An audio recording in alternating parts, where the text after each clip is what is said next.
megalayapost.news.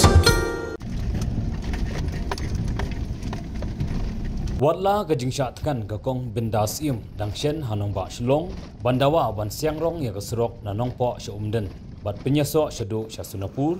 kelapan kiwin agjelahi brok kawi hende ha kabak hadu u MLA ganong po lahab ban shimhi ya kejingkir kli na banta ban thau ya kilat kelinti ban penjok no ya kesrok bapaka na banta ban pesuk ya kipat ba haklik kawan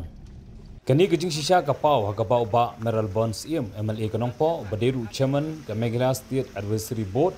Haga jingadon lang Menteri Rambak Kejelau Konrad K. Sama. Mentaka sengi lalai punya kendu yo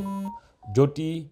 Raditya Skindia ubadi Menteri Ketenat Development of North Eastern Region Dona jangka Serkau Pedeng Hanong Ba Shillong. Ban airu daga jing thok bat ringkat ke jing kerpan naga benta ban Pinstet ya ke jing mang pisa naga benta ke Serok Nongpo Umden Sunapur.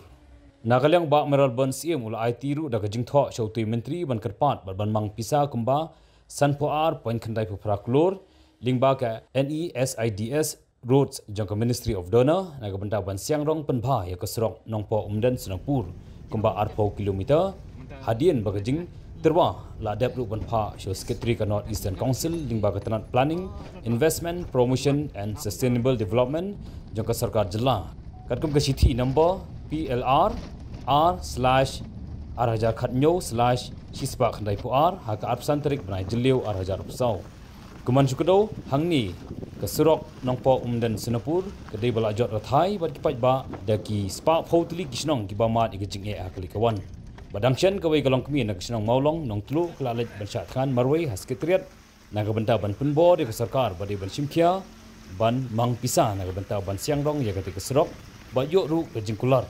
Ba Meral Bonds im ula kular ru Ahmad utai Menteri ban Pinstet ya ke jingpan mang pisa ban yo sedang no ya ketika Serok naga benta ke jingbet jingbiang jikipat ba